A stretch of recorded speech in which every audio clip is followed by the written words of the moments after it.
A pleasure to have you here today. I feel that I'm really lucky to have this conversation with you today.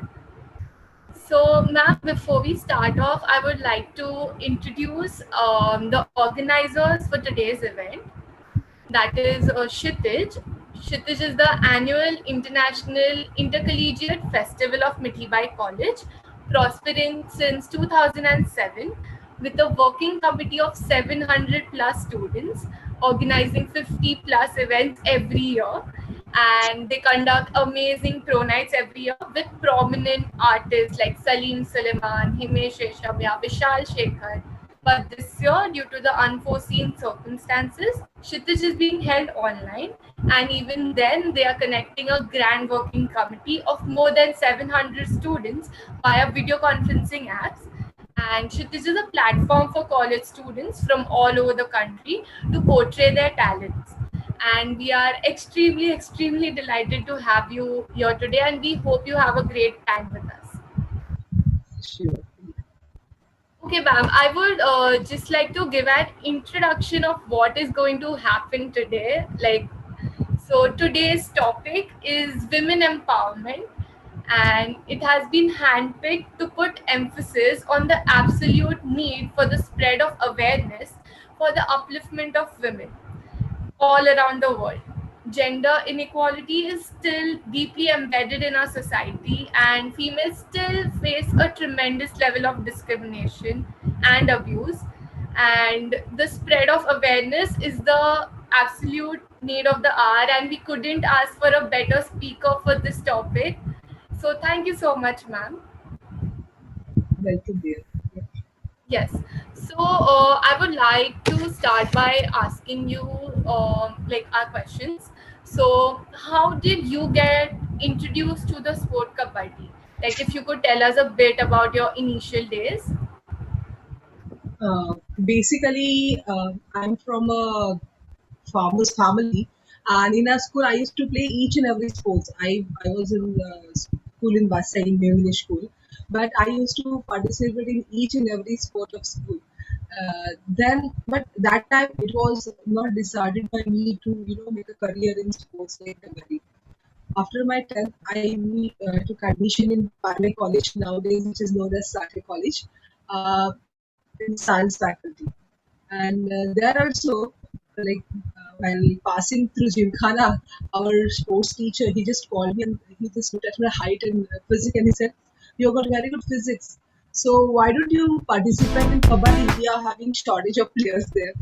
I was having little bit idea regarding the sport, but as he forced me to, join the team of college, I just enter and uh, without any, proper training, like underwent afterwards. Without any proper training, I just participated in college tournaments and I did fabulous job in raiding. It was just, if you are aware of the sport, then raider has to enter the opponent's court and then he has to touch the players and as many players as he can and return back. And at that time, you need to have tremendous force, to come to your court again. So that force was tremendous in me. Like that willpower was there, and also strength was there, which I used in a very wise manner. And I was very successful in reading during college days. But that time also there was no mindset of making a career in sports. As I was a science student, it is all my focus was for studies to studies. And after my 12th, I got a selection at national level. I represented Maharashtra in one goal. That time also, this was just a normal thing for me. Like, I was enjoying the sport, participating, no regular practice, nothing.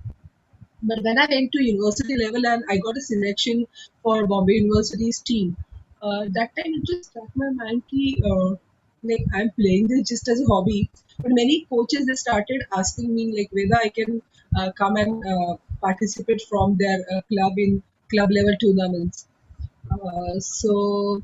But the thing was, I used to stay at Vasai and I used to travel a lot to reach my college, and all the clubs where they used to give regular training for kabaddi, they were located in Mumbai area. So, and the practice timing everywhere was evening. So for me, it was a bit difficult to travel there and practice in the evening, then come back. Instead, what my father told us in Vasai itself, and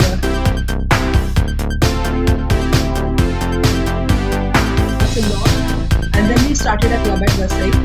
My coach, Mr. Chandrakant, he used to stay at Mulund, and all he used to come to Vasai, and I gather my school colleagues to play, and I motivate.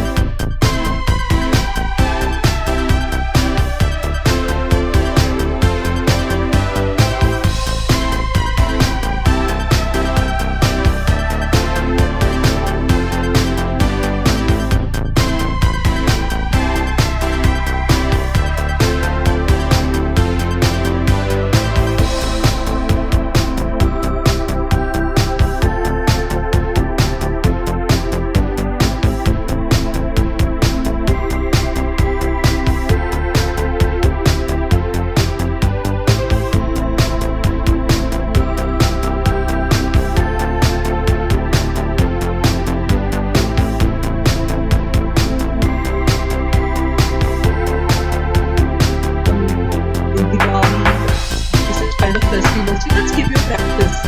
That is not allowed. Yes, yes, to like your cardboard paid of the power you were talking about. That power we can see, and we can see its turnout today. So that's great, ma'am. So I would like to go move on to our next question.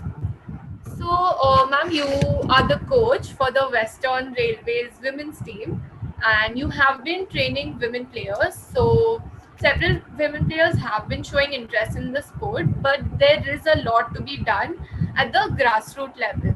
So, what are your thoughts on the same? Because not everyone promotes, girls doing that. Like even now, like the situation has changed, but still. I would say they don't promote. This is a question regarding not only girls. I would say in India, especially, what is happening is we emphasize a lot on studies. Parents push their kids to study. They don't pay attention to this very important factor of physical fitness. So making a career in sports is another part. But always parents should remember the best gift that they can give to their child is the health, which is going to be with their child forever. So uh, if any parent is concerned with the health of their kid, or she should they should allow their kid to participate in sport. A kid should have passion towards fitness, and from that only he will then develop interest in one or other sport. Being a woman, obviously in India, till now the view has not changed yet. Uh, but I would suggest that girls should participate in any activity of physical fitness which will make them physically fit. Not only physically fit, it will help them psychologically fit. And if you want to stand in this world of competition, then you have to be physically as well as psychologically fit. Then only you can face the challenges of today's world. So I would suggest you should do some or other physical activity, take part in some or other sport, and from there, definitely, if you do it by passion, you will find a way to take it seriously as a career. Right, ma'am. That's like really rightly said. You always should pursue what you want. Friends or institutions to do practice regularly and participate and achieve more and more in sports. But at grassroots level, when you're starting with your sport, that time you may face some hurdles like don't waste your time. Why? How can you stay out of house like so late? or if you go and participate in some tournament, you have to stay there for some days. So this is a question: how can you stay out for so many days out of house, and how can you manage? And it's not good for a girl to stay out and all these hurdles. And every evening you have to practice, and once you practice and drain out yourself, when you come back, you need to rejuvenate. You need to have that much diet, rest, everything is there. That time also question is, "Arey, why you're sleeping, why you're taking rest, who will do the stuff, studies, and other household and everything, all those questions. You can't keep your functions, marriages and relatives functions, everything. So you need to participate in all. How will you develop yourself socially, all these questions. But it's very difficult, to for a woman to go on ground every evening, morning, dedicate herself for a sport. But you need to have the support of your parents, family, friends at that time. Because see, in my case, I used to miss many of my practicals. So that time my teachers from Parla College, they supported me a lot. When I used to come back from my tour, like from my national camp, they used to take all my practicals again which I have missed.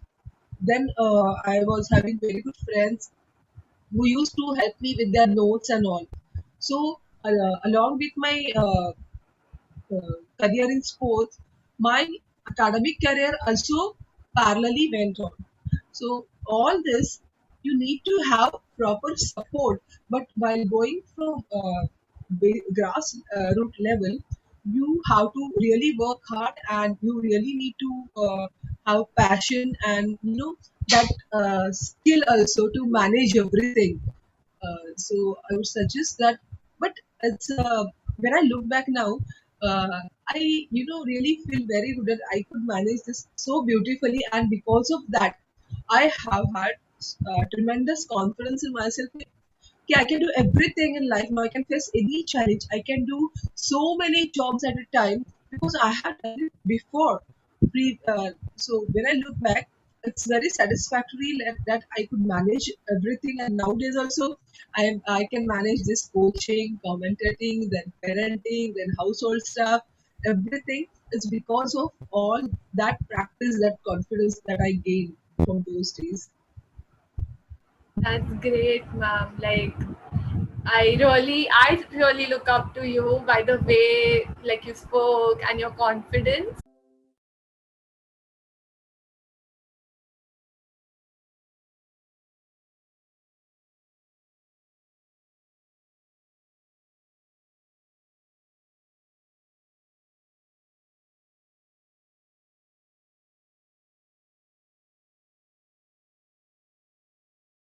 Strong we are physically and mentally. We surely are dominating the world. Women are ruling the world, I may say. So, ma'am, apart from kabaddi, which other sports are you interested in? Basically, as a child, I participated in each and every sport in school. But as kabaddi is my passion, I have devoted fully to this sport. Uh, there are some other sports which I like now because of China. I am very keen in badminton, and many kids they are showing interest in badminton nowadays. And India is having great future. We are having good academies for badminton training. So basically, I'm really looking as an interest and hope for Indian players in badminton. Yes, ma'am.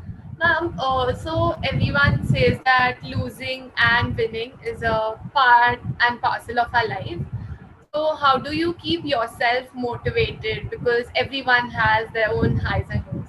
How do you keep yourself motivated throughout all of this? Basically, as I said earlier, I started playing kabaddi with no aim to participate or get selected at national level or get any award.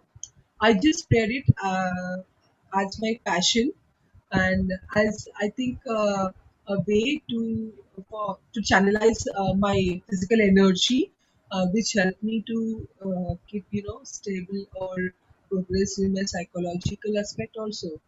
So I would suggest everyone to winning and losing, just don't think of that in every field, like whether you are studying or whether you are playing a sports or doing anything. You should not bother to become a topper. Always you should see what new things can you learn. If you are learning kabaddi, then you should always see what new skills you can incorporate or you can learn, and how you can execute those skills during your match. And see, if you give your best to anything, then you will be a top at anything else. There's no need to compete with others. Always you should compete with yourself only. You should always look below how you can improve yourself and not look at others. So, though you may win or you may lose, whenever I lose a game, I just don't see, like, don't sit and become sad, like thinking, oh, I lost, and and this was much of opportunity or anything, like all those depressing thoughts. I just used to sit and see what are the mistakes that I did during this game, and how I can improve those mistakes, and how I can overcome those mistakes, and how I should practice for that. So, what are the efforts that I should take so that next time when I will be there on the court during on the against the same opponent, how I will avoid those mistakes and how I will be able to conquer the opponent. So, this is the thought process that I learned from the sport. Then I'll tell you an incident. There was a bad patch in my life. Where due to my injury, I was not able to read properly. Uh, when I came back from injury, some change was there in my footwork, and I was not able to score good points during my raid. So I was very depressing, and that day my coach, after the match, my coach scolded me so much. So I just was stunned what to do now. Am I finished? Will I be able to not score in the same raid points? Will I be able to not raid with same confidence against the opponent? So that night I was just sitting. Then I started analyzing my game. What happened? Why am I not able to score the points? So I thought I will discuss it with my coach. So I went to my coach, asked him what's happening with me. Can you please analyze it? Where am I lacking nowadays? So he said your footwork is not proper. So some changes you have made, because I was having ankle injury. So I was giving more.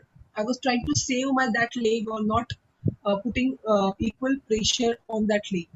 So he just told me, see, this is what is happening. And at that time, physiotherapy or rehab, it was not to that extent which we have developed now. So I said, okay, then what we should do then?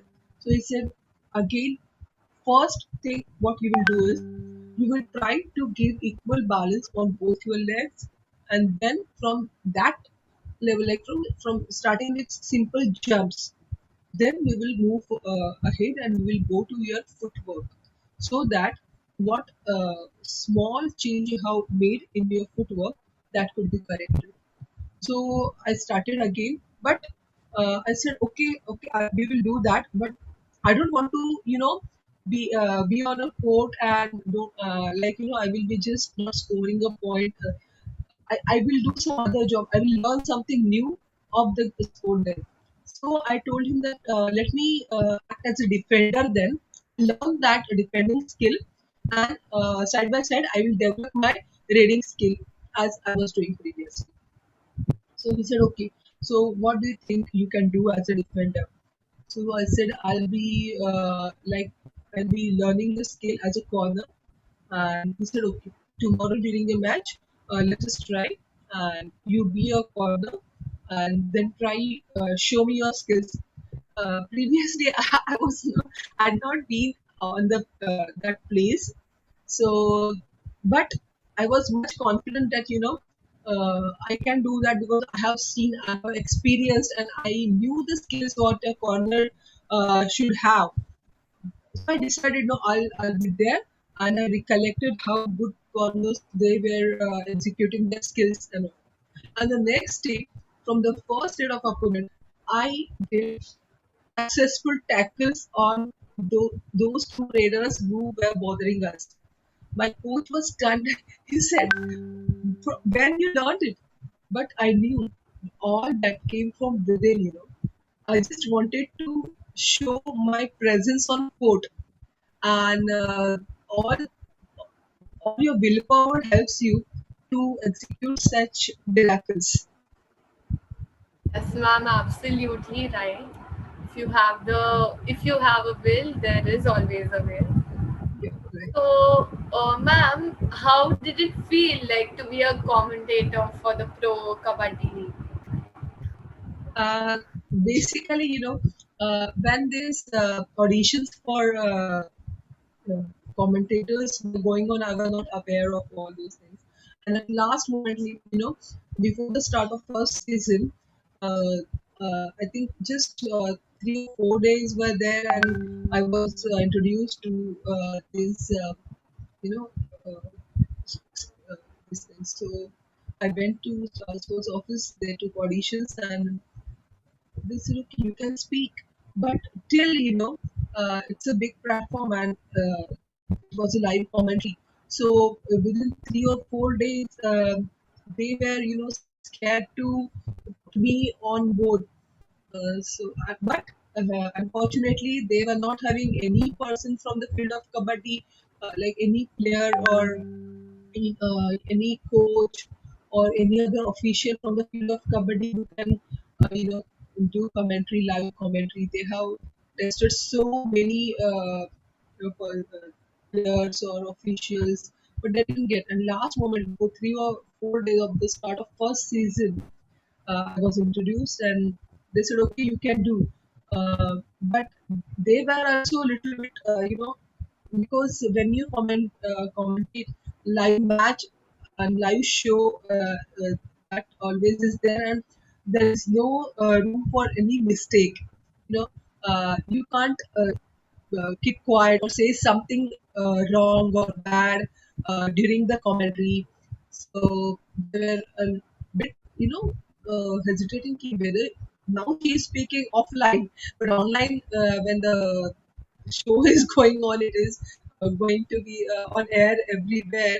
If she will keep mum, or she will not able to speak what's going on, then what can be done. So they told me, like, let one venue, like, 4 days, let it pass, then we will introduce you. So I was told to join my team at Patna. So I joined them at Patna, and they just told me to be there in commentary box for first 2 or 3 days, and on fourth day, the last day of the Patna leg, I was having the chance to be on air for the first time. I reached Patna, and unfortunately, the person who was Mr. Ravikant Singh, who is a most senior commentator, who actually was supposed to do commentary on that day, he was down with fever. So, so my producer asked me what to do now. Ravikant is down with fever. Will you be able to do that? You have not experienced the atmosphere in commentary box, and it's just a live session. Will you be able to do? I said, sure, why not? Because for me, I have not thought, I was not having any pressure, what will happen if I won't. All those negative thoughts, they were not in my mind only. So I said, okay, I'll speak, no problem. So casually, I went to the commentary box. I did on first day, then on second and third. They were all my producers and all my backstage staff, all of them were so shocking. She's speaking so so smoothly without any tension. I told them, this is my sport. I just have to, speak out whatever I can feel from the sport. So there is no hesitation. and there is no hurdle. As this is my sport, I'm fully involved in that. When the match is going on, I just go into the match. And that's why I can speak so smoothly. And I didn't see that anything big I have done or something. But when I look back now, like when after this 7 or 8 years, I look back and I see the training of the new commentators who try to come in the field, though they are sportsmen, though they are players, though they are associated with sports for so many years, so senior to me in the field, like for them also it becomes difficult many times to express themselves what they feel about the game. But for me, fortunately, it's because of my reading habit. Might be, I don't know, but I was able to do that successfully. But at that time, I didn't feel that it's a great achievement for me. Like I could speak so smoothly. But when I look back now and look at the training the other persons they take to enter the field, I really feel that's really God's grace that I was able to do that in first attempt. Yes, ma'am. Oh, ma'am, I have one one more like question for you. So, there are our viewers. So, what advice would you like to give them for like especially the women out there who look forward to making a career in sports? Like, what advice would you give them? See, when I started playing kabaddi, I was having no idea like what are the career options in sports. But nowadays, I can give a good guidance to the upcoming youngsters who want to pursue career in sport. Not only as see, uh, if you take an example of kabaddi, only 12 players get a chance to represent India. What about others? There are so many players that play. In case of cricket, also there are, I think, thousands, lakhs of players. They practice cricket, but it's not possible for everybody to get a chance to represent India. So, you're having many career options in sport. Like as I said, as you can pursue a career in sport coaching, as a sport commentator, as a physiotherapist. If you have the background of a sport, you can better understand what the player is going through. So, for sports physiotherapist, sports psychologist, and sports SNC, strength and conditioning coach, there are so many options nowadays available. Sports journalist. So, but for that, you have to participate in some or other sport. This will not only make you physically fit, but psychologically also it will give you tremendous benefit, believe me. See, when you play some sport, it affects your physical thing. Everybody knows that.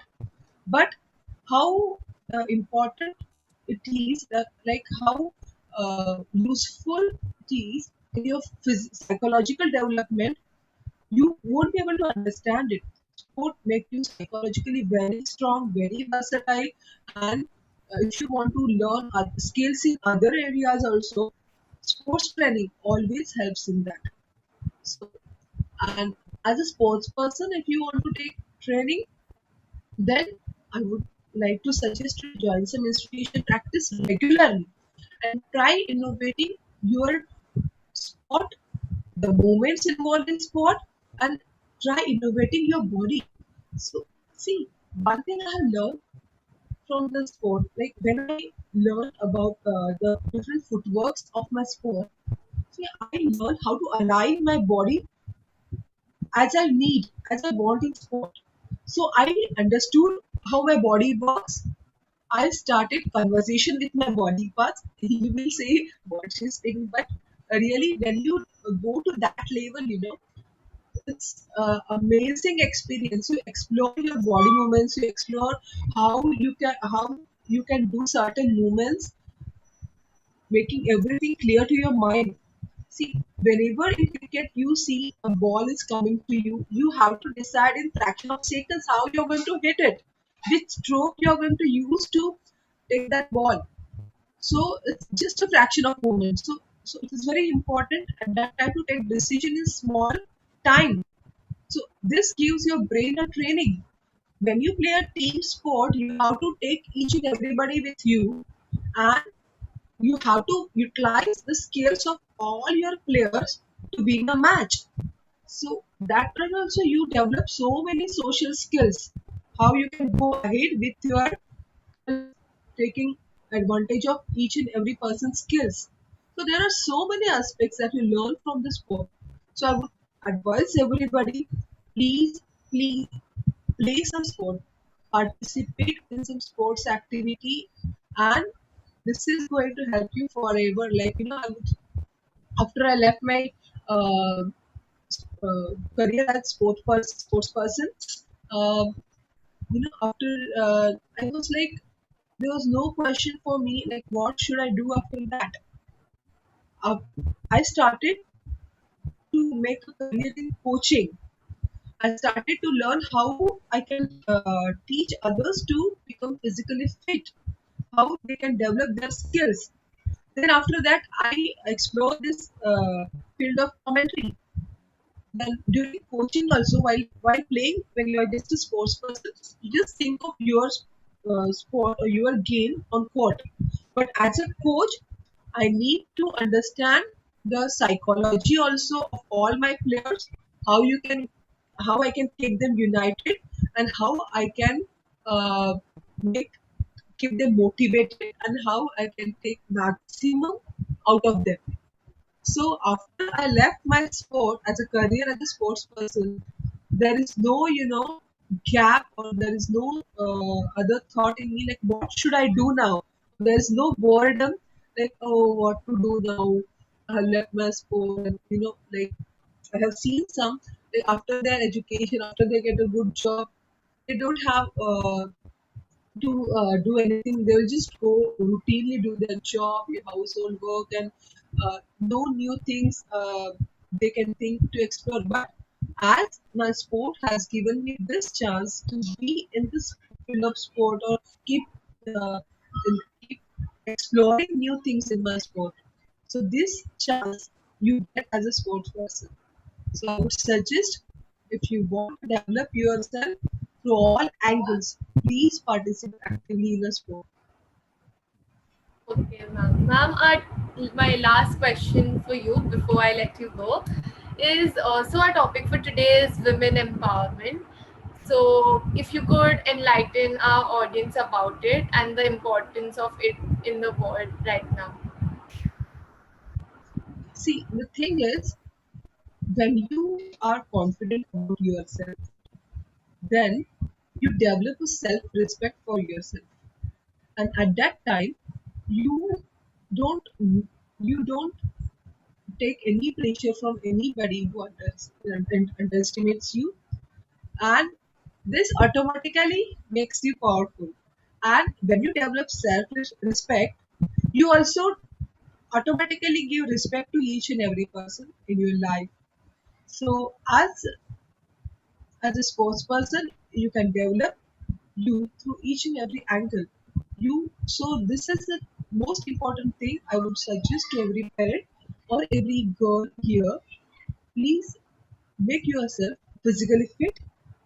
For that, try different activities, and this will keep you psychological also fit, and automatically this concept of women empowerment will be there in your life. There will be no need to speak about it. If all of us do practice some sports and keep ourselves physically fit, basically I would suggest respect yourself, and then only you will understand how you can respect others. And this is what every parent should teach their kid, like whether he is a boy or a girl, to respect everybody. Then this topic, women empowerment, will automatically be spread everywhere. Like there will be no need to speak differently on women empowerment, because what I feel, if you keep your kid, like who is a boy, to respect women, and if you teach your girl or a kid who is a daughter, so to respect herself and to others, then automatically we will have equal opportunities, equal respect for each other, and then everybody will be empowered. Yes, ma'am. You're absolutely right. Thank you so much for this amazing time. We thoroughly enjoyed having you here today, and I'm sure everyone here learned a lot from you today. I personally did. So, thank you so much for doing this with us today. Thank you, dear. Thanks for giving me this chance to interact with you. Thank you. Thank you, ma'am.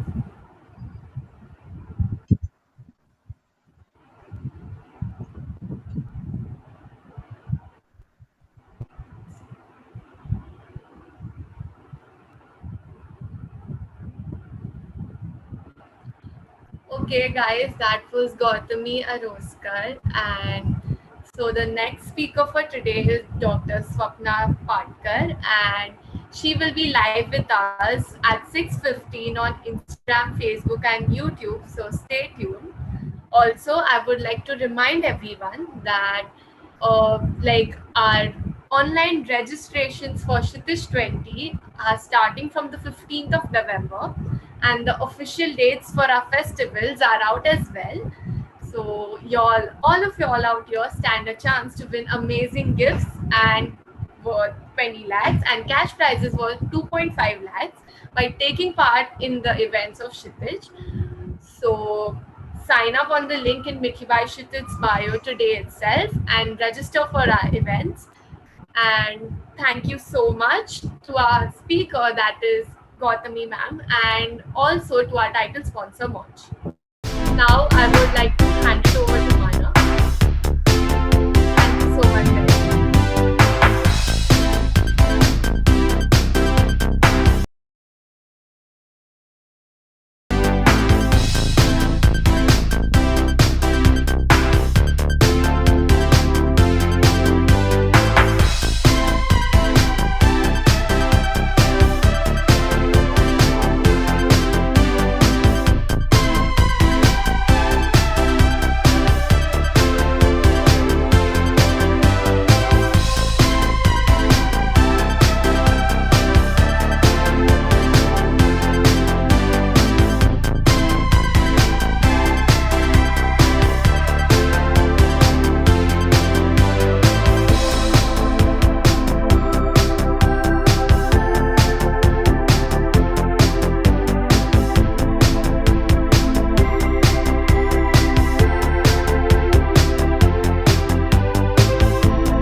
with our own entrepreneurial venture named Mindworks Training Systems that provides online counseling and psychological training. She is an active writer and is the author of the book Jeevan Fanda, a Marathi self-help book published in 2013. A chief managing director of the Royal Maratha Entertainment, she has also produced the Marathi film Balkadu. Team Kshitij is extremely overwhelmed to welcome her. A very warm welcome to you, ma'am. Thank you so much. I'm really glad to be here today. Same here, ma'am. So before we begin, I would like to introduce Kshitij to you. They are the organizers for today's event. Kshitij is the annual International Intercollegiate Cultural Festival of Mitibai College, prospering since 2007, with a working committee of more than 700 students organizing 50 plus events every year. They conduct groundbreaking pro nights every year with prominent artists like Salim Suleiman, Himesh Reshamya, Vishal Shekhar, Farhan Akhtar, and many other artists. This year, due to unforeseen circumstances, Kshitij is being held online, and even then, they are connecting a working committee of more than 700 students via video conferencing apps. Kshitij is a platform for college students from all over the country to portray their talents. So today's topic, women empowerment, has been handpicked to put emphasis on the absolute need and spread of awareness for the upliftment of women all around the world. Gender inequality is still being deeply embedded in our society. Females still face a tremendous level of discrimination and abuse. Emancipation and spread of awareness is the absolute need of the hour. So before my first question, ma'am, I would like to emphasize this that when you were young, you were a very quiet person. You didn't like to talk much, but you were very keen in learning new things and you were very good at your observation. You observed each and everything. So you have done a lot of courses, which also include the one from the Harvard Business School. So what sparked your interest in the field of psychology? See, I'll tell you, Manav, the unfortunate thing is that we have to decide what stream we want to go when we actually don't understand anything. Like when you are in 10th and somebody asks you, what do you want to be? It's a really tough question. And, I don't know why, but we still believe in the Varna system, wherein if your father is a doctor, you become a doctor. If your father is a CA, you become a CA. Literally, there are some families who brainwash their children that you have to do this, and they don't think of any other choices at all. So I come from a background which believes that either you have to be a doctor or an engineer or a CA, and that's what a profession is. So if I would have said that I want to be a photographer, probably they would not have considered it as a profession at all. But now things have changed. And trust me, when I was in 10th standard and when I was asked with a question, what do you want to do? Technically, I was never asked. I was told that, okay, when this question is posed, this is your answer. And that was my answer. So I really didn't know that I really liked psychology. When I joined engineering, and in my first year, when I realized that maths is making my life miserable, I thought of thinking of different things. And that's when, I used to be very active in my college. I used to participate in all the functions and all the conclaves and all that. And I realized talking to people is my forte. I just love it. I like to help people. I like to speak to them. I'm very patient and I just enjoy being around people. That's when I started reading Freud and I realized psychology is what you like. Definitely. Even when I was... probably if I am made a necklace of for Baba Saheb Ambedkar, then my life is successful. I assumed, I was taught that autobiography is you become a chappal and write. तो मैंने अपने आप को चप्पल समझ के वही issue चल रहा था, current issue. So I thought that oh wow, I mean if I am a chappal, my and should be like this. किसी बड़े आदमी के गले में पड़ के तो मेरा लाइफ सफल हो गया.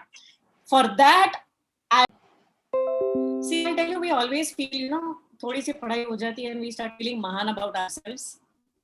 You need that tap on your head on a daily basis to tell you that, boss, there's much more to learn. And trust me, in my profession, I keep meeting different people. I keep talking to different people. And that gives me a very different angle to life altogether. Sometimes I feel that my problems are just minuscule. They're so small. Technically, everybody feels मेरे problem से बड़ा तो कोई दुनिया में problem हो ही नहीं सकता है. But trust me, the kind of problems that I see when people narrate their stories, I realize my story is so amazing. I'm having an easy life. There are so many people who are living tougher lives. So probably that made me a little humbler And maybe I have become a little patient. I can listen to people. Maybe I can understand people's stories easily and better because I'm listening to many stories. And it's not just me, but they have also changed my life in many ways. My education has always made me think beyond what I know. You know, there are two compartments in people's lives. Okay, I believe in this or I don't believe in this. Yeah. But you know, my education taught me to have a third compartment which says I don't know. मतलब जरूरी नहीं कि हर चीज को आप believe करो या ना करो. Yeah. There is a possibility, there's a lot of knowledge that you don't know, so you can wait and think whether you believe or not. There's no point in going and blasting about I believe or I don't believe. तो ये जो अभी Twitter पे आप खेल देखते हैं या सोशल मीडिया पे जो खेल देखते हैं, this is bad, that is bad, I don't approve that, there are very few people who would sit down and think and ask themselves, what if I was in that place? So maybe that's what education has done to me. I think I put myself in other people's place and I understand things very easily. That's amazing. That's amazing. So how important is it to address and spread awareness about women empowerment? I feel women are really empowered and they have a lot of resource of power that they have.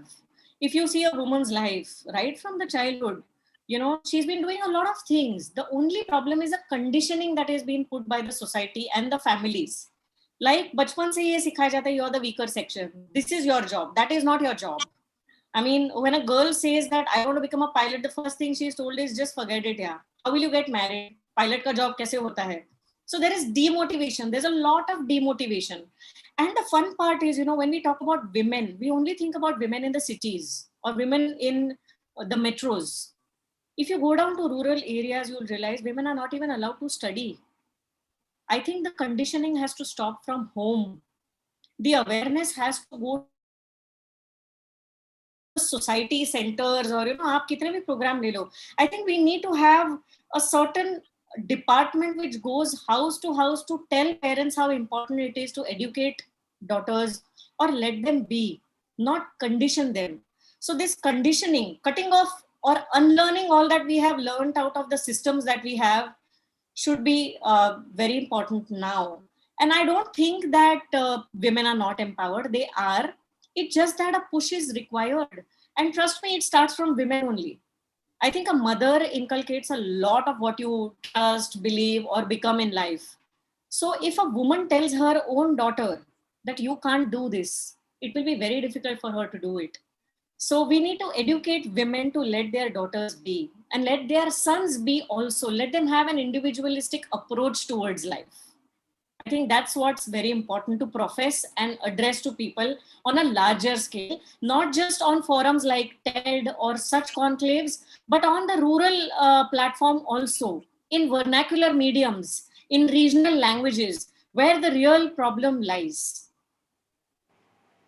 Beti Padhao तो बोल दिया, बेटी पढ़ाओ बेटी बचाओ तो बोल दिया, but बेटी जब भी पढ़ेगी और काम करेगी तभी वो रियल वुमेन एम्पावरमेंट होगा. So yeah, that was really well said. Even the matrimonial ads that you see say that we want an MBA girl, very smart, very good looking, but not working. I mean, बेटी को पढ़ा दिया मगर आप उस पढ़ाई का उसको कोई उपयोग नहीं करने देंगे. So where does all that go? I think women also have aspirations.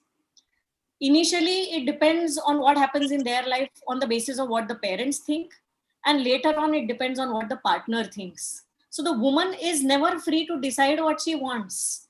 It's a very fortunate scene if she has parents who allow her to do things and a partner who allows her. So the word allow, if we take out, and if we make a situation, where the woman can have a choice, it will be much, much better for her to flourish and become someone. Yes, these things should come from parents firstly. That तुझे पढ़ना है, तुझे आगे काम करना है, and do whatever you want, do whatever you like. That should be the main motto of parents. And abhi talking about 2020, women are everywhere: Air Force, paramilitary, even in corporate fields, everywhere, CEOs, president, vice president. But these are only the metro cities and the higher class people. What about the lower class people? As you said, there is still the backwardness going around there. Women are not allowed to go out. They are restricted to kitchen itself. So yeah, what you told is very important. कि घर से आना चाहिए सबसे पहले. Charity begins from home. Yeah. Absolutely. So what, according to you, can be done for the empowerment of women in the aspect of empowering the society? Like, how can the Yes. society grow when the women grows? See, society lives because a woman lives. Because a woman is someone who gives birth. She is the one who nurtures a child, whether you're a girl or a boy. You know, technically, you're going to be taken care by a woman only. And then the woman who is taking care of you should be able to give you the right kind of knowledge, the right kind of access to life. So I think at initial levels, at primary level, women should be taught to be free. Women should be taught to cut cords with the systems, and they should be told that of course each one is equal and each one has the right to do what they want. Expression, ये ज्यादती सिर्फ लड़कियों के साथ होती है ऐसा मैं बिलीव नहीं करती हूँ. When the kids are small, a boy is told, why you crying like a girl? And that's also a very wrong thing. No, very sad part is boys are told not to express and girls are told, हाँ तू रोएगी तो तू लड़की है, बाकी सब नहीं करना है, बस तू रोएगी तो that's right, perfect. You are made up for makeup, kitchen and rona dona. And a boy should never express. Imagine the kind of stress we have in the society is because of this conditioning. I think right from the primary level, these conditionings should be erased. Women should have forums across the rural areas where they are taught what are the rights. Only when you know your rights, you will fight for them, right? For ages, women just were not told that, okay, these are your rights. And slowly and steadily, things seem to be changing. So I think people who are working in the cities or students like you should take these up as projects, go to rural areas and talk to women. Just informal talks also can change so much. It's not just education, but hygiene also should be proposed. I think a lot many things like ambition also should be proposed. If you don't have an aspiration, if you don't have an ambition, you wouldn't want to do anything. So health, ambitions, hygiene, all these things should be, imbibed into our system. Our system only has getting married, producing children, taking care of the house. So all the other elements which also are a part of our life should be told to them. And I think you people, if you unite and if you decide to make groups and do something, you guys are young, you can still do it. We don't need global leaders, we don't need big people to go ahead and do this. A good soul and good intentions together can do wonders to the world. That is our motto of the conclave कि 5 लोग भी अगर सीख के जाएंगे इधर से तो it will be a very huge impact for us. सबको बदलना नहीं है, जितने बदलते हैं उनको बदलवाना है. Absolutely, absolutely. So do you think that we have progressed in terms of women development, or do we still have a long way to go? I wouldn't say that we don't have progress. The progress is definitely there, but it's too slow. It's very slow, and we have a long way to go. We still have a long way to go because we don't come out of the customary conditioning, like I mentioned. Women themselves are not ready to come out of those situations. So I think when we ease out and we free them from restrictions, slowly and steadily things will change. I think the world has come to our fingertips with Google and internet, and there's a lot of access to information. So there's lots that people can do by reaching out to a knowledge across. You will see so many people who have started home kitchens these days. You will see so many people who go to some kind of a YouTube channel and learn how to cook. So there is so much of learning. I think we need to compile these learnings and make them available for people who need it. We need to just provide them with resources and we need to give them proper motivation.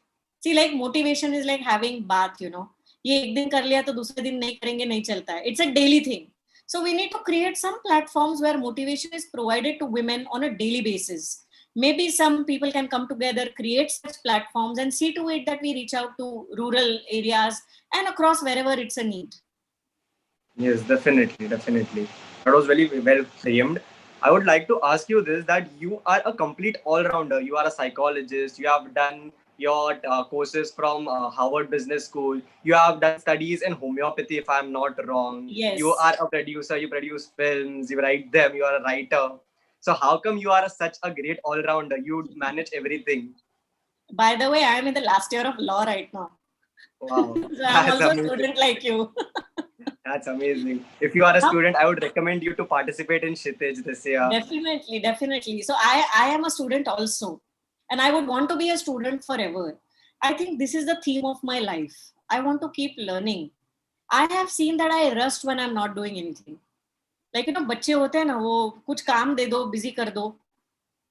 I am like that. If I'm not busy, if I'm not learning something, then I am lost.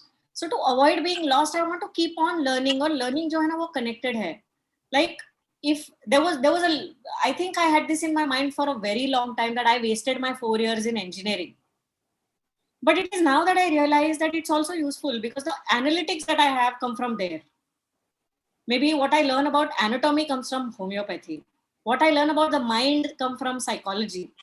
And I started learning law because I realized that a lot of people need help. Even I need help. And, legal help, if you can provide to someone who happens to come across, I think that's a great deal. I mean, you can really be of great help to people. So that's how, this thing has been happening, that I keep on doing something or the other. So since now this is just at the fag end of law, I am now thinking what next? I will definitely be a student again and I'll join some course, and I am looking forward to some of the other courses. I'll tell you, each one of us should keep on studying. ऐसा बोलते हैं gap मत लेना. I agree. There should never be a gap between learning. You have to keep on doing something because it's like sharpening your knife. And the more you process, the more you learn, the more you start understanding yourself better. We are not here to understand the world because it's a vast thing. I mean, it'll take you like I don't know how many lives to understand this world. But if you keep learning, it becomes easy to understand yourself. Like अभी बहुत सारे लोग होते हैं ना, उनको लगता है कि if you have studied psychology, तो आपको तो कभी कुछ होता ही नहीं होगा. You must be having a great mood all the time. But it doesn't happen like that. In spite of the fact you know everything about the mind and the psychology, you also can go bizarre in the head. You can feel bad, you can feel stressed, you can feel sad. The only difference is you understand what's happening with you. And you can deal with it in a better way. And you can actually explain what's happening. And it's a beautiful world when you keep on learning. So I definitely would suggest everyone to do that. Keep learning, because that's something that you will always carry with you wherever you go. Paisa, property, you leave it here. But what you learn, what you imbibe, you're going to take it with you wherever you go. Definitely. So you have done psychology first, then why did you take up homeopathy? I mean, these two things are completely opposite and don't relate very well. See, I'll tell you one thing. These days, mental health is like a big issue. And I realized that a psychologist is someone who's a therapist, who does therapy.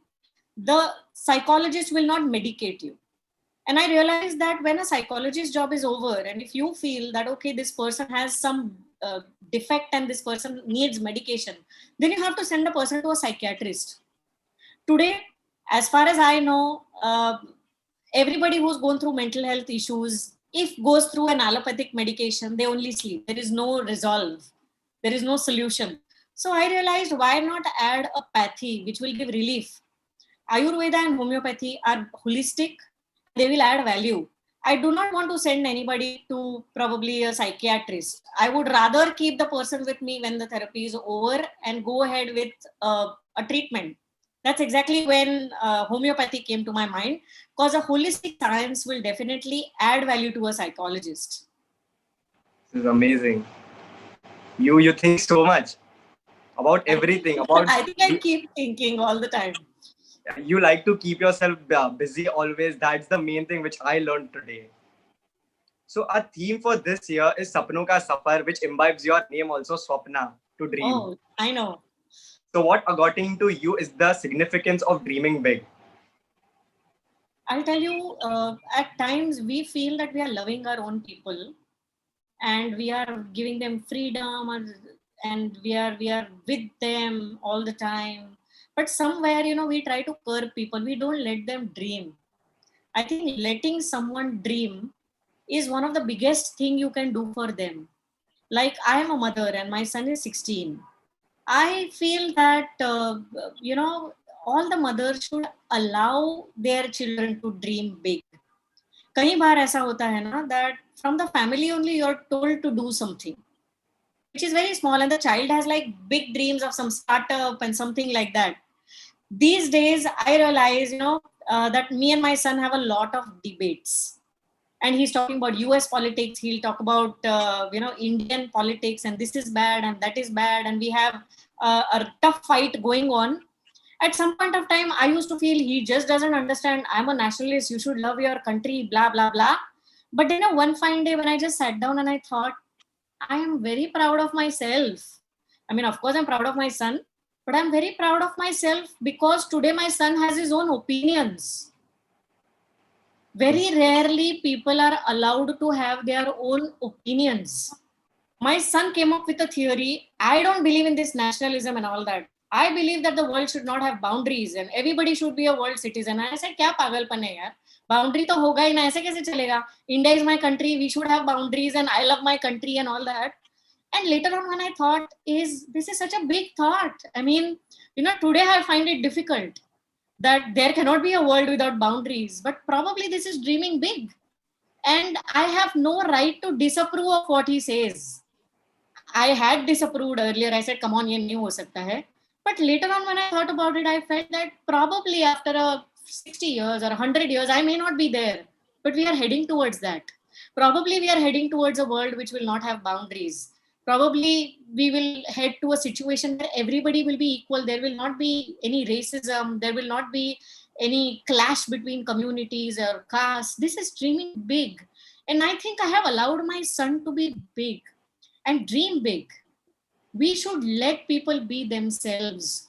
Only when you allow people to be themselves, they will have their own opinions. And when they have their opinions, they will dream big. I think dreaming big is not about millions and having like a company in the Silicon Valley. No, dreaming big is about feeling empowered, feeling that no matter how people don't believe in me or not, I will do this, is dreaming big. And I think that again starts from home. You don't need to do anything. You are nobody to allow anything to anyone. Just let them be. And I think that's where all the dreaming big, the sapno ka safar, starts from letting people live. And I think if you have a family and a partner who lets you live, then amazing. तो ये जिंदगी सपनों का सफर ही होगा. To have खुद का voice is very important, is what you mean to say, right? Yes, definitely. So there are many comments we've been getting from our viewers. So one of the question is there a difference between feminism and women empowerment? Absolutely. If yes, then how are they different from each other? See, I'll tell you, feminism ke naam pe there are many people who are talking anything. I think being feminist is about understanding the female psychology.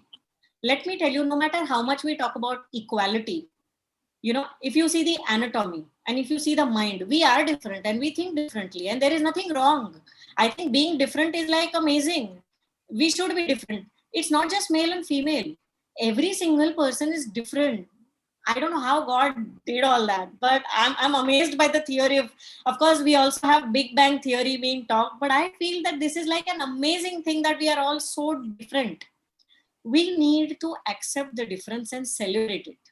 Feminism or women empowerment में मुझे ये फर्क लगता है. People say I'm a feminist. I believe that women should be free. Women should do this. Women should do that. Yes, women should be free, but women should also have their own opinion. Feminism now has become an opinion. If you follow these opinions, you are a feminist. I do not want to follow anybody. I do not want to follow to some norms. I personally believe that feminism should be being the kind of person that you want to be. And that's feminism for me. Women empowerment is a different thing. The resources already existing with women. It is not that आपको कहीं से Crawford market में जाना है, थोड़ा सा power खरीदना है और ladies में बांटना है. No, they already have it. They were born with it. And they know how to deal with it. It's just that with the conditioning, they have not been able to use the resource for longest of the time. We just need to tell them, hey, listen, you have the resource, please use it. Imagine you have amazing food at home and you just don't have it. You order for something and then you feel, oh my God, घर पे इतना अच्छा खाना था, मैंने बाहर से क्यों बुलाया? It's exactly like that. I believe that women need to be introduced to their own power, and that is called women empowerment. You need to tell them, knock, knock, please understand, this is what you have. Now please use it. That's all. That was very deep to process. That's the easiest to process. I would like to tell the world women are not weak. Women are very strong and they are absolutely empowered. They have the resource available. It's just that I allow you, I will allow you, I don't allow you. ये allow word लोगों ने इतनी बार women के साथ use कर लिया है. But now, this neuro-linguistic programming is fit in their head that somebody has to allow them to do something. You need to take that word allow out of a woman's mind, and you need to fit in a situation where they have to have their own opinions, voice them out. When I talk about feminism, I wouldn't say you become a maverick, hurt everybody and do what you feel. You have a family, you have a partner, you have everybody around you. You cannot hurt everyone and do exactly what you want. No, the idea is to have an opinion, voice it out, discuss, debate, and come to a conclusion with a consensus of your family and your partner, and then go ahead and do something great where your family and your partner is sitting and observing you and cheering you. Yes, definitely. Allowance should be replaced by choice. Absolutely, yes. And also with discussion. There are many women who would say feminism. I will do anything I want. I will walk out without a chappal on the road. That is feminism for me. No, it's not. I mean, being stupid is not feminism. Feminism is about having your own opinion and discussing it with your own people and coming down to a conclusion that is best for you. Because we are a social animal and we have to live with family. We have to live with our partner. We have to live with our children. And we need to involve them in our decisions. They have to be a part of everything that we do and still make yourself happy. And it's possible. It's absolutely possible. Yes, definitely it is possible, and we have to do it in a processing manner. Not like कि आज बोल दिया तो कल हो जाना चाहिए. It Right. takes time. Everything takes time. And people का mindset change करना is very difficult from my point of view. जितने भी लोग आज सुन रहे हैं, ये स्वप्ना मैम को सुन रहे हैं, I hope कि at least half of them का mindset change हो गया हो. Definitely मेरा change हो गया है from a very far perspective. I have learned many new things, and your talent to do a lot of things simultaneously and to never stop learning is what I have learned, and what I'm going to apply in my life. Thank you, ma'am, for that. Also, can you tell us something about your film Balkadu and how did you write that? How did you, how did that thought come to your mind? कि film बनाना है, writer बनना है. See, I have been writing, like I said, from my school days, and I have been prosecuted also for writing things. I have been a maverick as far as writing is concerned. And I have a blog, I write poems, so many things. Balasaheb Thackeray has been my favorite person forever. And there was a time when I wanted to write a book on him. But then I thought that visual medium works better. And that's how I thought that if I have to do a movie, then I'd rather do it myself. Why give a story to someone? And that's where this came into picture. And I have written songs for this movie also. And we had an amazing time doing it. I think when you feel like doing something, you should do it. And that's exactly what I do. Like now I have a venture called Dream and Happiness. And it's doing a lot of good. We are trying to help people on different forums. We are trying to give them help on psychology. We are trying to help them on education front and so on and so forth. So I think new ventures will keep on coming. Balkadu was just one. There's another movie that I have made that is Dr. Rakhma Bai. It's on women empowerment. She was the first woman doctor practicing in India. And you will see the movie soon. So the journey continues. This art is just a form of expression. So I have indulged into different arts. I paint, I write, I write different poems. So I look at it as art, nothing else. It's not a business for me. I look at it as some part of expression. Okay. So there is one more person asking one more question. Can you share your personal icons of empowered women? Personal icons. Mother Teresa. I am quite, I'm quite impressed by that lady. Is because I'll tell you, one is living alone. I am saying this on this forum. For a woman to live alone is a very tough thing. You need a companion. You want someone to talk to. I have very high regards for women who alone have walked the road, And so I have seen her help underprivileged people. And what did she get out of it? Just satisfaction. So I think I've always I have always loved her like crazy. So she's one person I've always followed. And I think somewhere I have carried Mother Teresa in me. I always want to help people. My ideal is कहीं जब retire तो होंगे नहीं, सीखते रहेंगे, काम करते रहेंगे. But someday I would like to go and settle down in a village, start a school, and teach children. This is my ambition for life. And I am going to do that. And I'm going to name that school Dream and Happiness School. Wow. That's good to know कि रुकना नहीं है कभी भी. Absolutely. There's no stopping at all. So one last question before we let you go, ma'am. What advice would you like to give all our viewers? आपके ऐसा all-rounder बनने के लिए. मैं आपको एक बात बताऊं, ज्यादा आपको सोचने की जरूरत ही नहीं पड़ती है कि मैं ऑलराउंडर कैसे बनाऊं. Sometimes, you have to shut your ears if you want to become somebody in life, because people will come and demotivate you.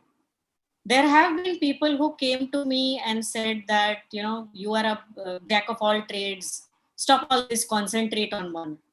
But then I always felt that if I don't indulge into new, I will die. I need change. I need to do different things. I need to paint. I need to sing. I need to write. If you stop me from doing all this, I'm going to be dead.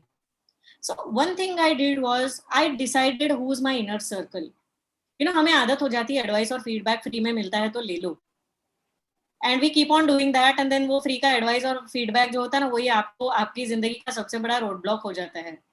You have to first decide in life who are those important people जिनसे मुझे feedback और advice लेना है. If you have like just 1 or 2, आप सफल हैं. अगर आपके पास एडवाइस देने वाले और फीडबैक देने वाले 1000 होंगे तो फिर तो हो गई बात भैया. Your life is over, because everybody will have a different feedback for you. You should have an inner circle. You should not clutter your life with more advices. That is the first thing I would like to suggest. Secondly, you have to fight with your fears. सबसे बड़ा road block आपकी जिंदगी में आप ही होते हैं, nobody else. If you decide to fight your fears on your own, if you are able to strike a conversation with yourself, I think half the battle is won. You should be self-aware. You should know where you stand and have a conversation with yourself on a daily basis. Where am I and what am I doing? On every 31st December, I ask myself, मैंने इस साल क्या किया? And what are my plans for next year? Though I also agree कि जब आप plan करते हैं, it's not necessary that the plan has to work out. But that does not mean you don't have a plan. That does not mean you don't know where you're heading. You should know. And another third thing is you should be happy. Being happy is an art. और वो कहीं बाहर से नहीं आती. Happiness is from inside. You should be learning to become happy. There are classes. I take programs on becoming happy. And seriously, it's an art now. हर कोई दुखी है. I mean, आजकल बच्चे भी होते हैं ना, they will say I'm depressed. They don't even know what is the meaning of depressed. 4 celebrities ने टीवी पे आके बोल दिया I am depressed, तो सबको ऐसा लगता है cool, this is a cool thing. I am depressed too. And the definition of depression has changed. I don't think everybody is depressed. We need to sit down, talk to ourselves, and plan how to be happy on a daily basis. Become our own motivators. If not, go to right motivators and learn how to be happy from them. And that's how life goes ahead. If it's a combination of taking your fears off, having the right feedback from people and advices, and being happy for yourself, I think you've done it. They have taken this word depressed in a very wrong way. मतलब एक दिन कुछ हो गया, कुछ खराब हो गया तो depressed, I am depressed. ना कि the day was bad, I was sad आज, ऐसा नहीं. Depressed, I am depressed. So that is very wrong. Also, is Me Too movement justified as women empowerment? Does Me Too justify it? Does Me Too movement justify women empowerment? See, I'll tell you, it does. In a way, it does. Because women are used to keeping quiet. They don't come out and speak about it. There are very few women who have the courage to come out and speak about the problems that they are bearing. If they are going through some kind of an injustice, they just shut up. And probably right from the childhood, they are taught to shut up. And the conditioning works on them. Me Too gave a voice to many women. And they came out and spoke about their misery. I don't think there was anything wrong about it, or I don't think that it has not led empowerment ahead. जब भी कोई चीज शुरू होती है, जब भी कुछ नया होता है, तो उसमें ऊपर नीचे तो कुछ ना कुछ होता ही है. So there are some defects. There will be some people who will, misuse it. There will be some people who will go ahead and do something which is not right for the movement. But वो 1% होगा. उस 1% के लिए ना 99% को बंद करना is not right. I think women have learned to speak up. I am a very vocal person. If I have a problem, if there is some injustice, I will speak about it. And I think I profess and I tell my students also to stand up and speak about it. If you keep quiet, you will learn to keep quiet. If you speak about it, your problem will be solved. So Me Too has justified the empowerment movement for women. And at the same time, it has made people feel that women have voices and they can come out and speak. Okay, thank you so much, ma'am, for this.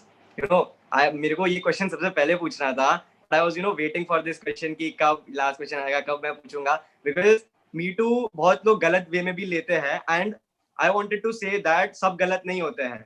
सबको गलत frame करते हैं, सब गलत नहीं होते हैं. But जो सही होता है, उनको भी ऐसा बोल देते हैं लोग कि नहीं गलत है, सिर्फ Me Too मूवमेंट का फायदा उठा रहे, which is very wrong. वैसे तो अगर आप ट्रैफिक के रूल्स कहें तो उसका भी फायदा उठाया जाता है. आप कोई भी रूल बना लो, उसका फायदा तो कोई ना कोई तो उठाएगा ही. बट बिकॉज 1% ऑफ पब्लिक उसका फायदा उठा रही है ना, आप 99% को बंद नहीं कर सकते हो.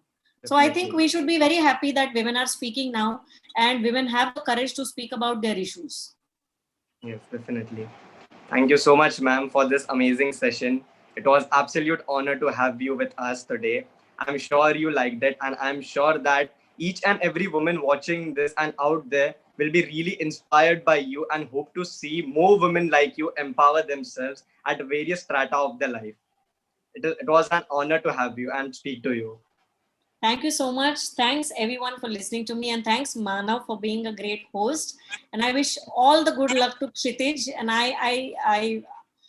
I think you all should come forward and plan something for the rural areas and do something big. If you need any help, I'm with you. We would definitely think on that. We would definitely love to do that. Thank you so much, ma'am. Thank you so much. Thank you.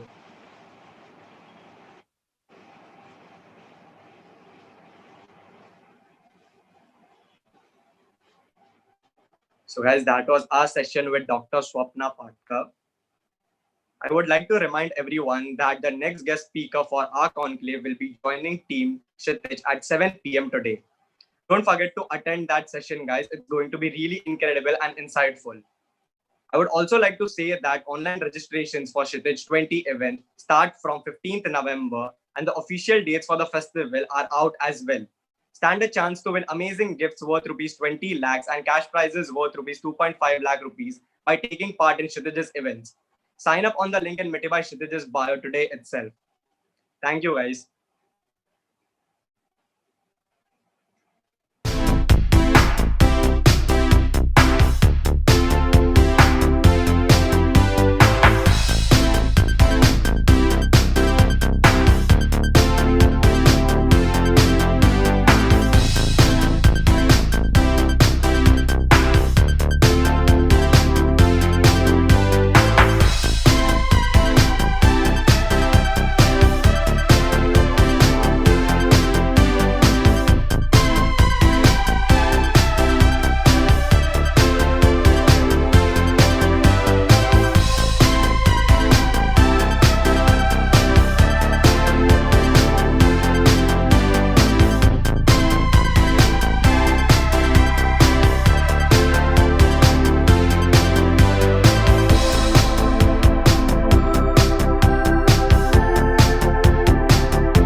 on the bottom Yeah. left of Now, I hear me? hear you.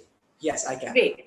Thanks, everybody. I'm very, very glad to be on this platform. Mitibai College has always been a very close thing to me because I stay around the area and have lots and lots of friends who graduates of Mitibai and people who have worked with us, with me. We've all been very closely associated with Bhaidas, so which is very close to Mitibai. So it almost seems like one franchise. Yes. It definitely is, and I have to tell you this: the moment I told my parents today that I was going to be hosting for you, they were really happy, and they wanted me to take pictures and the screenshots in this video so that I could show it to them. But it is such a great thing, and I'm a huge fan of yours. The kind of performances that you've given in so many different movies, one of which striking my mind right now is Ram Leela, of course. The kind of strong portrayal of the character that you've played is so touching. So congratulations on the marvelous career that you've had, and we really wish you all the luck for all that's coming next. Thank you very much. Thank you. Thank you. Always a pleasure, ma'am. So we talk about women empowerment. It is such an important topic in today's time. I feel every woman needs to empower her fellow women so that all of them are empowered together and all of them in unison can go on and win this world. So how important do you think is a topic like women empowerment in this hour? I have a few little different uh, thought process on this. I feel women were always empowered. We just didn't know our worth. And what has happened is with all this awareness that we are creating, we are just becoming aware of the fact that, yes, we are very strong people. I think the fact that we as women can give birth to children is itself a great strength, which no man in this world can ever imagine doing. So that in itself empowers us to such a limit. And that is something which we just are not, we don't, we are very, I personally feel women itself as a species has been made more to serve others. Somehow it in her psychology, it's just kind of fitted in, okay, we have to work for others, help others, be for. That is the reason why we have not given ourselves enough due. And what this whole process of women empowerment for me means is giving yourself your own due and realizing that you are great, man. I mean, come on. 100%. I feel that, everybody has their own entitlement to their own opinion. But I think the way you've portrayed the concept of women empowerment is so important. And I feel it's absolutely right. Though it may be different from what others have to say from their opinion. But I feel it's really is very unique. And it is something that we all should look forward to. And that's the kind of mentality that we need in today's time. And having said that, we already have a lot of preconceived notions when we talk about women empowerment, people defining it in various different ways. Have you heard of these notions? Some particular notions that you didn't feel were right, but they exist in today's society and today's mentality of people. Do you think it's still prevalent? The notions that are created by people about women empowerment or about women itself is basically some of them are factual and some of them are make believe, which happens every notion. I don't consider, you see, the thing I want to really say is be equal. Where we whether we woman, it is all quality. I do not believe in that disqualification that we have for, kind of up and down that I have. I really believe that we as humans are equal. And therefore, to my mind, most of the notions, lots of notions created about men, some of them might be true, some of them might not be true. It's the same way notions created about women, some might be true, some might not be true. So there is a mix of everything. Everybody has a right to an opinion. Everybody can opine to whatever they want. And I honestly feel good luck to you for your own opinion. I mean, I want to keep mine. And I believe that if I can make even a single person feel differently or feel more positive in a day, I've done my duty as a human being for that particular day. So that's the way I live life. And that's the way what I believe is empowerment. 100%. I think every word that you're saying out of your mouth is just hitting the spot bang on. And I really feel that this kind of a definition is really important in this generation because we are all coming from societies that have been evolving since a long time and we're still evolving. As they say, the learning process never stops. But we're slowly getting there, and hopefully, with the right kind of mentality, we get there to some point. I'm sure. Now, yeah. I have a lot of hope in you youngsters because I have been with a lot of youngsters and I've realized that the kind of actual belief of equality that you all have, I'm not saying everybody, but I'm saying there is a definite change. The feeling of equality that you have between yourselves, women and men, girls and boys, it's a great change. And I think that's what I see as hope. 100%. I really agree to what you say. And the youth is the future of the country. And Yes. until we change our mentalities, until we become progressive, I don't think anything's going to happen in the right way, on the right path for us. But I feel we're slowly evolving as a society, as a country, as a whole, rather, I would say. There are still certain areas and aspects where we want to work on, but I feel that we're slowly getting there steadily. Yeah. So I think it's a great introduction to the topic. Now coming back to the marvelous career that you've had, the roles that you've been offered. When you got offered the role in Ramvila, I've said this time and again. I feel that role is so interesting in itself. The kind of strong portrayal of the character that it conveys, it's super amazing. So did you feel any uniqueness about that character? Something that really stood out from the others that you've played in this while? Oh, it was very different than what I've played ever in my life. I never thought that somebody would be able. I mean, I'm really honored that Sanjay ji did think of me for that character because I didn't believe that somebody would think about a negative character for me. I mean, it was quite a surprise. And along with that, it was a great challenge. So I accepted it as a challenge. And with all the scare and all the worry that I had, I just knew one thing, that I loved the woman. I love portraying different kinds of women because I think there are so many different kinds of women in this world. And that is what my excitement level is always, creating a different woman. Because I have a certain age, I'm not going to get any age differences that much. I mean, I can only create within my own age. But there are so many different women in my age. So I love creating different women. The thing that excited me about Dhankor very much was the kind of area she came from. It's a very male-dominated area. It was a very male, the male content of the area that we are talking about, or the business that she was doing, was a very male-dominated business. And in that, to see this woman, she had to have that kind of stature, that kind of strength in her. And she must have gone through a lot. So those kind of things really interested me because I've never been exposed actually by myself to any of that. So it was a great learning for me as a person to go into her mind and figure out what she was thinking and what she would do in a certain thing, which really excited me. But I don't think that's been portrayed on the screen in any manner because you've played the role with so much of dignity, with so much of grace that a person just can't make out the problems that you were facing. Now, talking about problems and difficulties, I really feel that all of us have certain difficulties at every point in our life. And while playing the role of Dhankor, I think I personally feel you might have encountered certain difficulties considering the fact that you've never played a role like this before. Would you want to talk about the certain difficulties you overcame when you were studying this character? Well, Personally? I face difficulties with every character that I play. I face difficulties initially, even with any film that I do, any stage performance. I'm nervous as hell.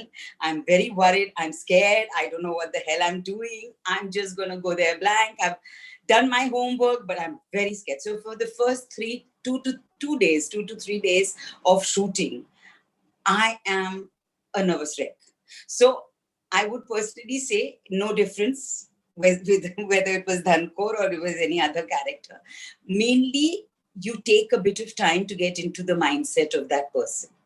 And the minute you get to know her, now this you do yourself by yourself in your own room, reading your script. You work on that. But when you come on stage or on set, it's a different ballgame. So it is going to take a bit of time. And therefore, I think it's that initial worry, initial scare with every character remains. And it remained with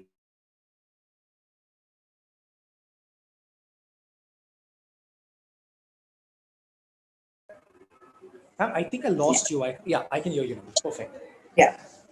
So, or any character that you play, any person that you're really getting into, you're going to have difficulties, and that's the normal difficulties that you face, and that's, I think, the enjoyable process.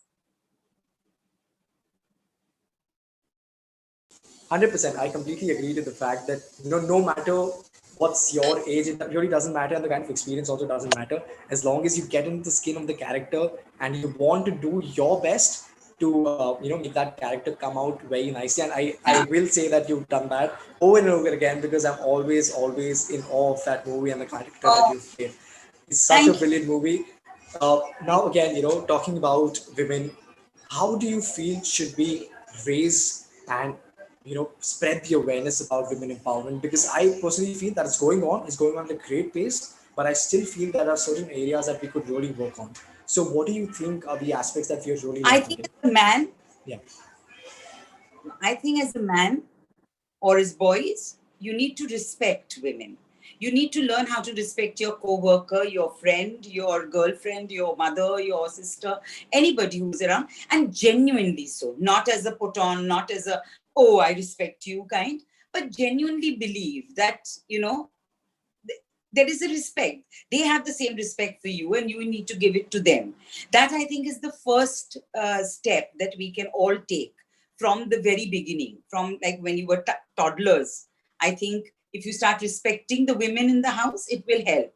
The women itself themselves should actually respect the other woman, which I think is a very, very, very major way and a very, very important factor. I think women don't really respect each other as much as they should. And that is the way we should spread empowerment through.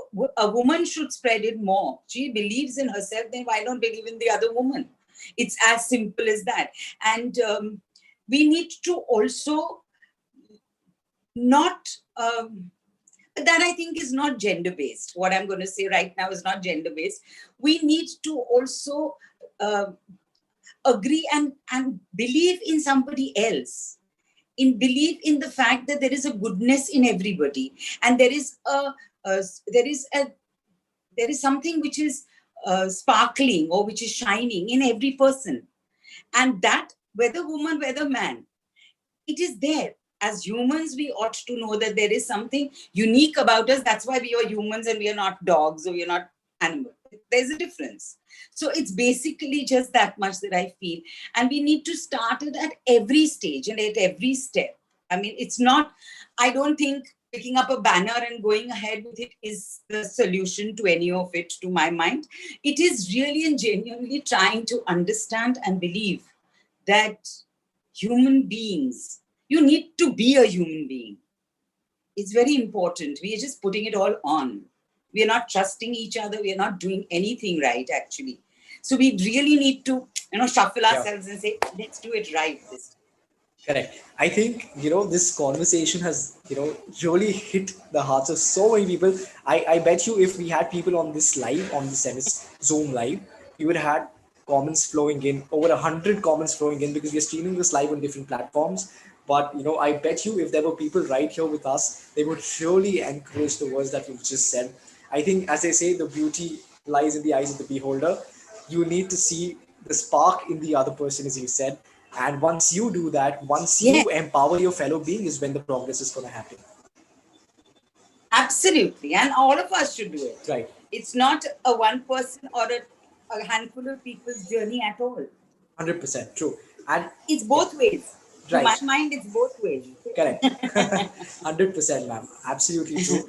But the next question that I'm going to ask you is, you can choose not to answer it, but it's a question that I personally want to ask.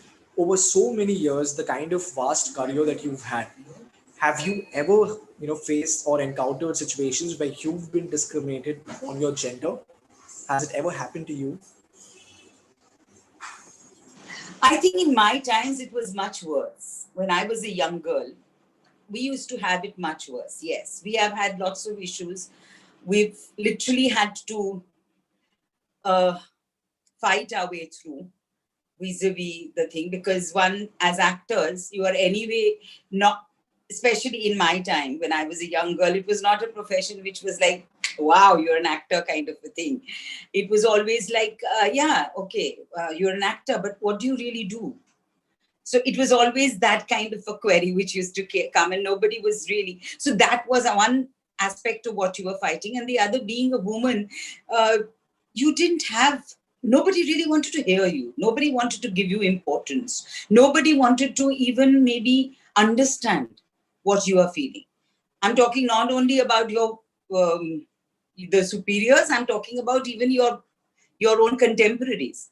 It was always like, come on, tum kya baat karogi, tum kya bologi, that kind of an attitude, which today is very less. I see it that the women can opine or speak and are heard much more than we were, and we really had to push ourselves, push them, everybody behind, and make ourselves heard. So we had a conflict and a fight to perform almost every day and every time. So we did have a tougher time than what maybe girls are having today.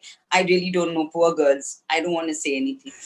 But I really feel that it's been an involvement 100%. But as I said again, we have to get there. We're still not there. We're trying to get there, but it's much better than what it was before, as you said. Oh yes. And Oh, yes. I think all the female leads in the industry right now, if you see, they are being given that pivotal importance, and they are being given that value where they can come and express themselves in any platform in any way, which I feel is a great thing, because it wasn't there in the past, but we're slowly getting there, which is a great positive that we can take from this.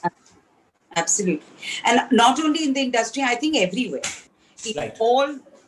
in all the jobs, in all the formats, everywhere, there is a definite platform that you can speak on.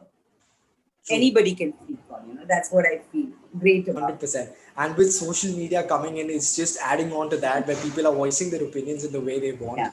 Yes, sometimes they may be harsh, it might offend anybody, but as long as everybody has the right to, they're entitled to their own opinions and they can say whatever they want, I feel it's a good thing, as long as they don't misuse that freedom of speech, as we say.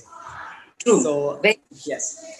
Now talking about this whole jing bang of feminism that exists, it's a topic that has not often been touched upon, but there are certain people who do not believe in women empowerment. I don't know how sad a fact is it that such people do not believe in women empowerment at all. Is there any kind of, do you understand the ideology behind that? Do you understand what goes through their mindset as to why they're not able to understand or empower women in any way?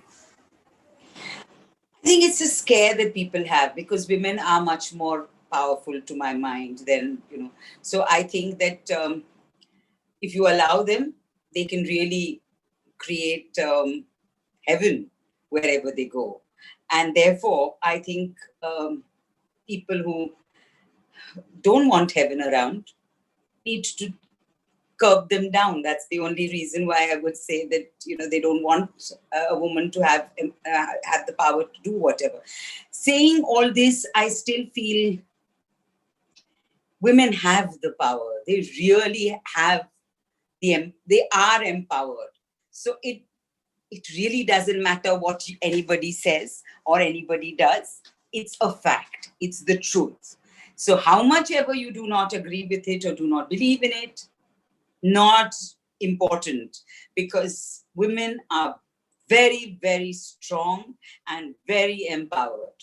So beware whoever doesn't believe in it, to tell you honestly.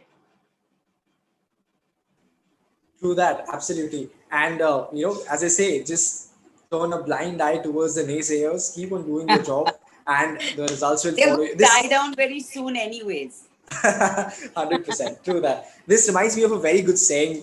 I'm pretty sure you must have heard of it. It's called "Neki kar darya mein phek."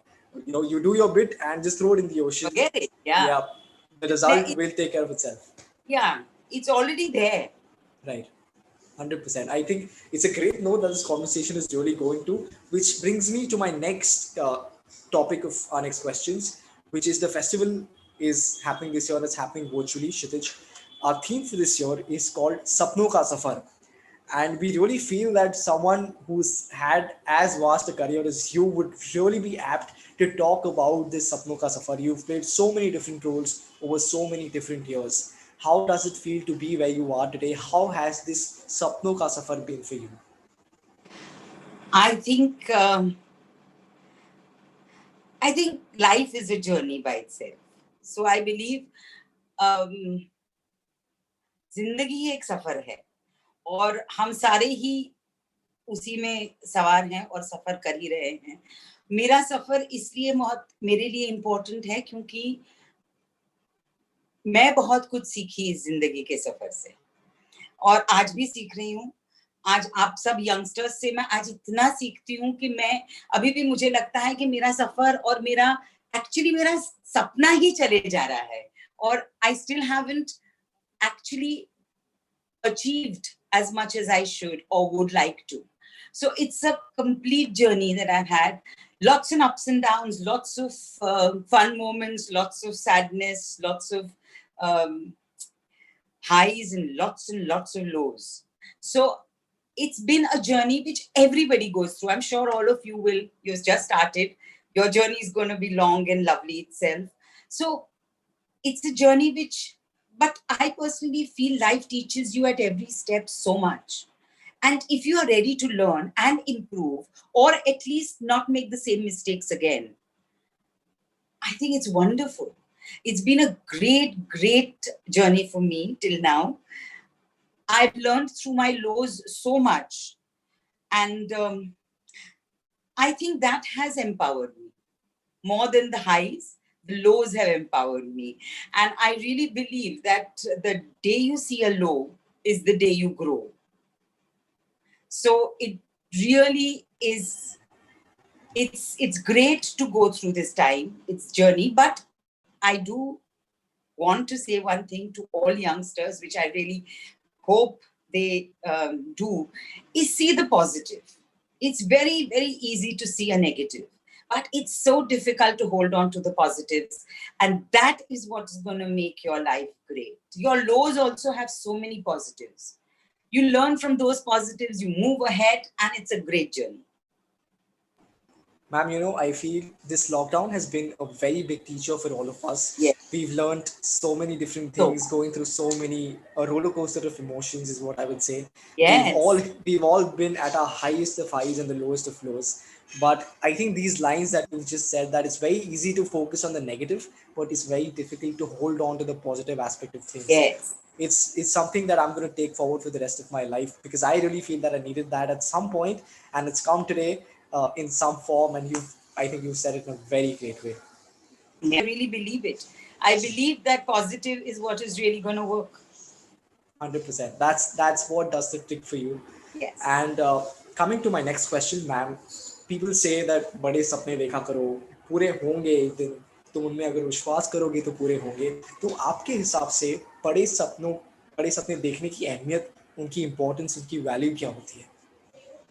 मुझे लगता है सपने देखने की importance है. बड़े हो छोटे हो उससे कोई फर्क नहीं पड़ता. जैसा भी सपना आप देखना चाहो देखो, और उसमें यकीन रखो तो जरूर पूरा होगा. और ये एक बात मैं कहूंगी कि आप जितना बड़ा सोचोगे, जरूरी नहीं है कि वो उतना बड़ा हो. जो आपके लिए बड़ा हो वो शायद किसी और के लिए ना हो. तो it's a very individual kind of a decision as to what. And I feel thinking big but thinking positive is more important. But if you think negative big, then as I said before, so it is more important to dream. That is very important. I think you should have a lot of ambition and a lot of dream that you must fulfill, and you must work towards it. It's a hard work. You can't give up on the working towards it. सपने Yes, उतने बड़े देखो जो आप accomplish कर सको, correct. जिसकी आपको you must work towards that. Right. I think ये बहुत बहुत ही अच्छी saying है हिंदी में, जैसे संकल्प से ही सृष्टि। तो आप जैसा सोचेंगे वैसा मैनिफेस्ट होगा, पर आपको उसके लिए काम करना पड़ेगा। You have to work hard for it. I have heard one more, that success is 99% hard work and 1% inspiration. So Correct. it's basically you have to work hard for everything. Right. But 100%. I feel that's the fun of it. Yes. True that. That's the game. They say life is a game and we have to just keep playing it on its merit every single ball. Absolutely. And played well. Yeah. Why not? 100%. But ma'am, there's one more question that I want to ask. Of course, we have a few minutes here with us before we end the session. There are people who really get bogged down by failures, who really get bogged down by the negative side of things very early, which is a human nature. It's very difficult to control the mind that we have. And once you become in control of it, it can be your slave, or else it will just command you over and over again. Absolutely. So how do you come back from these setbacks? जैसे say setback का जवाब comeback से दो, पर वो comeback होता कैसे है? जब एक setback होता है ना, तो आपको वक्त मिलता है सोचने का। मेरे हिसाब से when you have a low is the time when we think. When you have a high, you don't think. You just move with the time. It's when you have the low that you can really sit down and put your mind and thought to what actually life is and what you should. So if you create that time for the positive thinking that you can do at that particular time, it will help you to gain the strength to fight back again. So it's only that you have to, at that time, you have to, and it is a big struggle, because I'll tell you that as a personal experience, I would tell you that it's a big struggle to think positively at that time. It's very tough, but you have to do it. That's the only way you can combat any low in your life. You just have to, at that time, put your mind, soul, everything into just thinking positive about everybody, about everything. Try, and I like what I used to do when, it's very strange. I'm just sharing it with all of you for the first time in my life. I talk to myself a lot, and which gives me a lot of strength, because I'm talking very happy thoughts to myself. I think about everything which has been good in my life when I have a low. I actually put down all of this in words and keep telling myself, there was a good time. So it's okay, bad today, but good tomorrow again. So that's actually how you need to work on it. And you do get over it. You get over anything. Your mind is as strong. I think these are just nuggets of wisdom that are coming our way. And there's this one question that I really wanted you to answer, and you've done that for me. I really feel that after this, we put a lot of perspective towards things in life and in life as a whole. And self-talk is the best talk. So that's going to be that. Yeah. It's great. It's very encouraging. True. Oh, that's 100%. great. That is, and every time to whoever is listening to us right now, if there's one takeaway that you want from this, is just, as ma'am said, put your heart, soul, and everything into thinking positive when there are times of despair, or when you are at the lowest of lows in your life. When you hit rock bottom is when you try to think positive, and things will change, things will manifest in a positive way. Yeah, and yeah, nothing is constant. true. Everything is going to change. Goods are going to change, bads are going to change. So let it. And I feel that is why this festival, our theme last year, in fact, was an eternal evolution. That is why we say that life is an eternal evolution, as it always keeps on changing. Absolutely. So I think, whatever we... I said we still haven't reached anywhere. True that. But we really hope that this conversation really brought a lot of light to the issues that were addressed. Of course, we spoke about a lot of things pertaining to so many things that happen in life in general. And when we talk about women empowerment as a topic of the conclave also. Now, ma'am, there are a lot of questions that we received from a lot of your fans. I'm pretty sure we have a lot of aspiring actors watching us right now. And there's this one question that they wanted to ask you. How do we get to the pedestal that you are at today? How do we get there? How do we make this happen and work hard? I don't know. I don't know how I reached here. I only know one thing. I love acting. You put me anywhere, I would love just to perform and just to act. I love entertaining people as an actor, and that is what I do. The rest, I think, is again hard work and destiny. I Right. think a lot of things have to do with destiny there. You 100%. can't run away from that. True. What's going to happen is going to happen eventually, but It's gonna all we can do is absolutely. just hope I for the mean, best. however,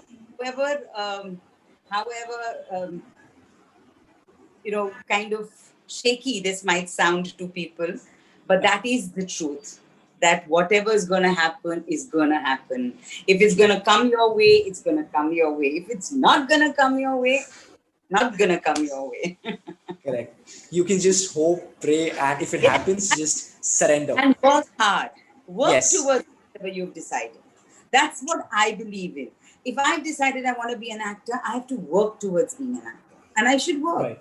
I should practice. I should learn. I should do everything.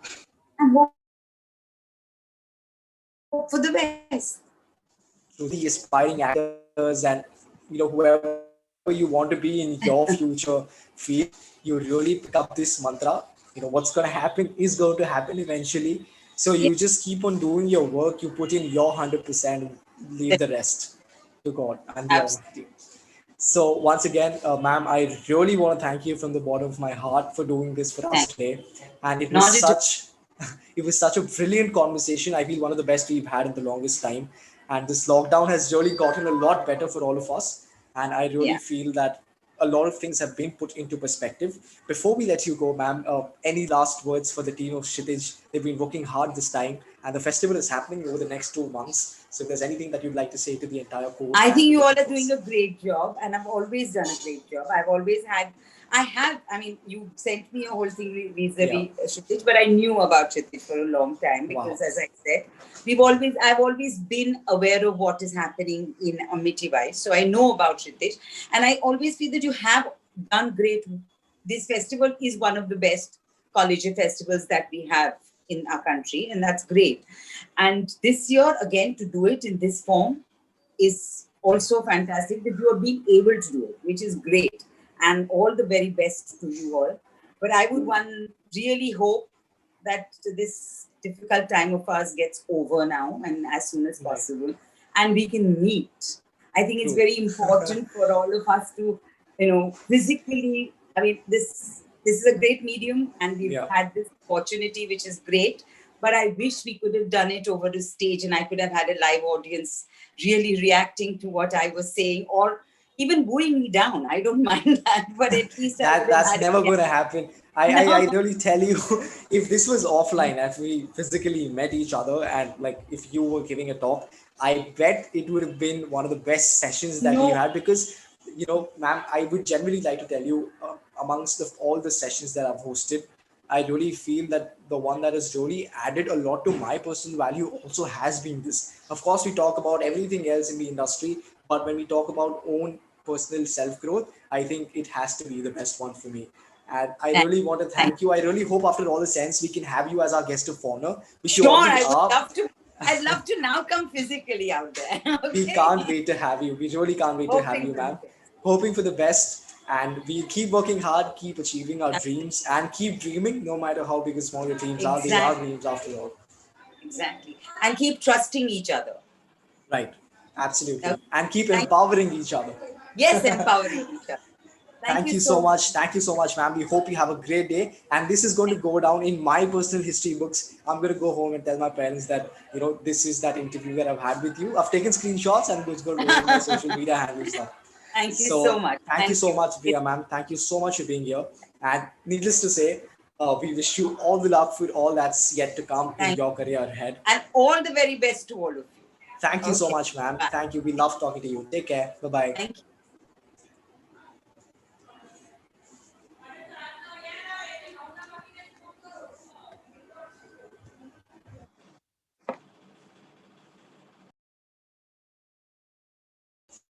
All right, ladies and gentlemen, that was Supriya Pathak, ma'am. I think it's one of the most amazing sessions that we've had, and kudos to the entire team of Kshitij' for organizing a conclave like this. Today's topic was women empowerment, and of course, it has been handpicked to put emphasis about the absolute need of the spread of awareness for the upliftment of women all around the world.